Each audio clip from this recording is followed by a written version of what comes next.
Buonasera a tutti, grazie per la vostra presenza.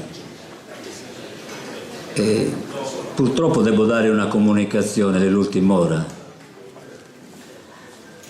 Gerardo Bianco pare che sia afflitto da una forte calcolosi, quindi ha delle coliche renali e non ha rischiato questo viaggio in Sardegna, ha preferito restare a Roma. L'onorevole Beppe Pisanu ha un funerale a Iteri, un suo caro amico, dell'ex sindaco. Non so se ci potrà raggiungere dopo il funerale, ma non poteva assolutamente mancare al funerale di questo ex sindaco di Iteri, lui è di Iteri, quindi sarà comunque sicuramente domani a Nuoro al liceo scientifico Enrico Fermi.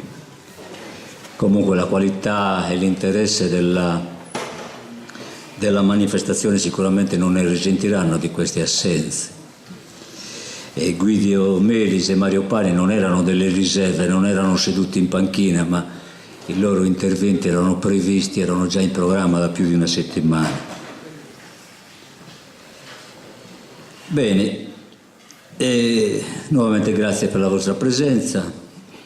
Vedo che ci sono molti amici, vecchi amici di Nino Caros. Ci sono anche dei giovani che forse hanno la curiosità di conoscere Nino, lo potranno fare attraverso le testimonianze di questa sera oppure attraverso la lettura dei libri che noi abbiamo pubblicato in questi anni.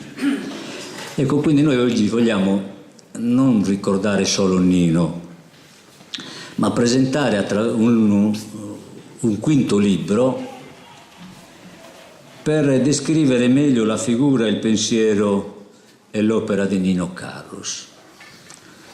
Un libro che ha un titolo molto significativo, un deputato per l'Italia, un deputato per la Sardegna e per l'Italia. E Nino in Parlamento assume una dimensione nazionale, è interprete dei problemi dell'Italia, ma non dimentica mai i problemi della Sardegna. Un deputato per l'Italia e per la Sardegna. Saluto e ringrazio Giorgio Macciotta, che ha curato con grande maestria giovanile, con entusiasmo, passione, con grande competenza. Ha dovuto ricercare, leggersi migliaia di fogli per raccoglierne poi 300, 600 con il secondo volume. Lo ringraziamo a nome di tutta l'associazione. Ti siamo grati, caro Macciotta. Scrive Macciotta nell'introduzione: non è stato uno di quei parlamentari passati alla Camera dei Deputati senza lasciare tracce. Era un uomo di prima fila, protagonista, soprattutto sui problemi economici, sui grandi problemi dello sviluppo del Paese e dell'Italia in particolare.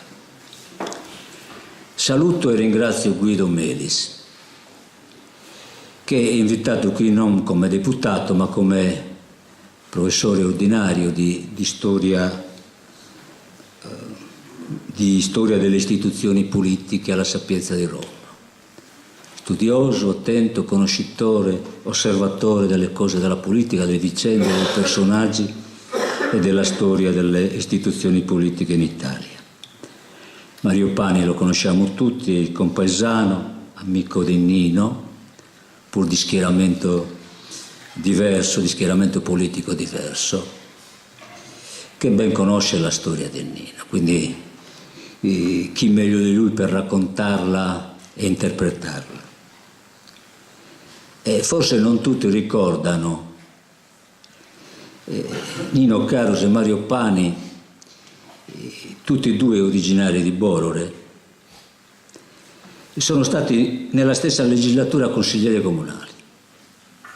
Non ricordo, forse negli anni 70-80, dando ai lavori del Consiglio Comunale di Macomer un grande apporto culturale e politico, perché negli anni 80 e 70 la politica era servizio, la politica significava difesa della comunità, delle comunità, dei problemi della gente. Allora c'era il problema delle zone interne, Ringrazio Giuseppe Deiana per la sua disponibilità. Giuseppe Deiana è giornalista, conosciamo tutti, responsabile delle pagine economiche dell'Unione Sarda, ma soprattutto mi piace sottolineare che è nipote di Nino Carus, nonché socio fondatore dell'associazione. Saluto Giuseppe, il figlio di Nino. Domani saluteremo anche Grazia. Grazie per la vostra presenza. Giuseppe è venuto da Roma e quindi non poteva mancare anche questa volta la presentazione di questo libro. Nel 2005 nel nostro statuto avevamo inserito un articolo che diceva: l'associazione ha lo scopo di raccogliere in modo sistematico i fatti rilevanti che hanno caratterizzato la sua figura di uomo politico e di cultura durante la sua attività di parlamentare, di amministratore locale e di docente nelle università sarde. Questo era lo statuto, un articolo dello statuto. Ora mi sembra che questo obiettivo sia stato in parte raggiunto.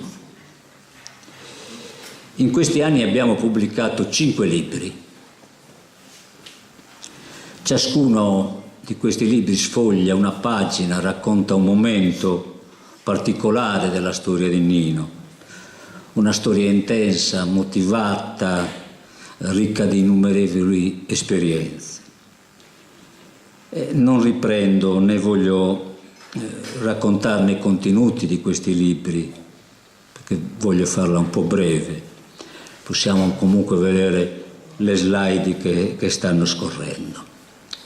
Però ecco, permettetemi di ringraziare almeno chi ha collaborato alla pubblicazione di questi libri, perché fare un libro, scrivere un libro, curare un libro è una cosa complessa, difficile, faticoso. Ecco, voglio ringraziare chi ha collaborato alla stesura di questi 5 libri. Il primo libro, dove ci sono le 4 fotografie di Nino, che rappresenta Nino Caruso, amministratore comunale, assessore provinciale, consigliere, assessore regionale e poi deputato. Il primo libro curato da Claudio Edimo Mura, dove infatti troveremo le xilografie di Edimo, che ha come titolo La figura, il pensiero e l'opera di Nino Caruso. Sono gli atti di un convegno e della manifestazione fatta in occasione della inaugurazione dell'aula consiliare in memoria di Nino Caruso. Il secondo libro, ringrazio Pietrino Soggiu e Daniela Forma. Il titolo è Scritti, la copertina riproduce un'opera di Maria Lai dal titolo Fame di infinito. È un bellissimo libro, grazie al lavoro di ricerca di Daniela e all'introduzione e alla presentazione magistrale di Pietrino Soggiu. Molti temi trattati in questo libro, sempre con grande ricchezza e profondità culturale. Non improvvisava Nino. Si va dalle riflessioni sulla rinascita, è un articolo del 64, scritto a 26 anni, nella rivista Icnusa di Pigliaru, e Pigliaru non è che scegliesse a caso chi doveva scrivere in quella rivista, fino all'omaggio a Gramsci nel 94. Ma troveremo in questo libro Maritain, La Pira, troveremo Gramsci appunto, molte pagine sul Partito Comunista, molte pagine sulla Democrazia Cristiana. Questa è la ricchezza culturale di Nino. Il terzo libro, Matteo Marteddu, curato da Matteo Marteddu, che ha come titolo Obiettivo Sardegna. È un romanzo della Sardegna protesa verso il cambiamento, dice Matteo.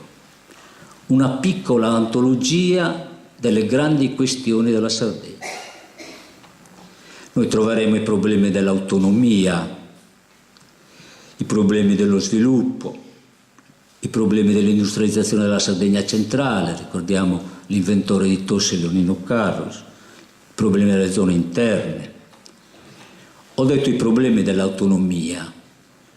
Nino era un sostenitore di un cambiamento dell'autonomia regionale. Non a caso il titolo di un articolo è l'autonomia mancata, lo ricorderà molto bene Daniela Forma. Era per il superamento di quel tipo di economia. Lui parlava già di sovranità. Qui in sala ci sono alcuni sardisti. Bene, nell'80, nel 90, Nino proiettava questa sovranità dell'autonomia della Sardegna in un quadro europeo e mediterraneo. Ringrazio Giorgio Macciotta, l'ho già fatto prima, per il quarto e il quinto volume, un deputato per la Sardegna e per l'Italia, che rappresenta la parte conclusiva, forse la più importante, della ricerca e della ricostruzione che ha fatto Macciotta sulla storia politica e culturale di Nino. Ultima considerazione, finisco. Dalla pubblicazione di questi 5 libri appare con tutta evidenza che ci troviamo di fronte a una figura di una enorme ricchezza politica e culturale. L'abbiamo detto in questi anni, lo ripeto a conclusione forse di questa esperienza. Un intellettuale poliedrico, l'ha definito Pietrino Soddu nella introduzione al libro scritto. Per raccogliere compiutamente il pensiero di Nino forse non bastano certamente questi 5 libri, ne occorrerebbero tanti altri. Oggi però possiamo dire che si conclude una fase, si è compiuta una missione, e la missione era quella di dare compiutezza alle cose dette e scritte nello Statuto. Forse lasciamo a forze più giovani, più motivate, questa nuova fase e questa nuova missione. Infine, voglio fare un ringraziamento per una mia scelta personale. Voglio ringraziare a nome dell'associazione Giancarlo Zoncheddu, direttore, io lo definirei l'animatore di questo centro. Uno spazio meraviglioso, come vedete, forse unico per organizzare questo tipo di manifestazioni. Questo centro può essere il centro naturale di quel distretto culturale del Marghine di cui parliamo in queste settimane e che noi vogliamo realizzare. Domani 18 questo libro verrà presentato e discusso a Nuoro agli studenti del liceo scientifico Enrico Fermi. L'incontro si terrà non nella sala, nell'aula dell'istituto, ma nella sala del Consiglio Comunale di Nuoro. Quindi una novità assoluta questo incontro e questa presentazione del libro agli studenti di Nuoro, che dimostra l'attenzione e l'interesse della scuola, degli studenti, del preside in particolare, verso i temi della politica, io aggiungo verso i temi della buona politica. Ringraziamo il preside Bacchisio Porro per questa sensibilità che ha avuto. Forse dovuta questa sensibilità alle sue esperienze maturate come sindaco di Ozzai, esperienze maturate in difesa dei piccoli comuni, delle piccole comunità, in favore e in difesa sempre, ricordo le battaglie di Bacchisio Porro, in difesa delle popolazioni delle zone interne della Sardegna. Grazie a tutti e buon lavoro.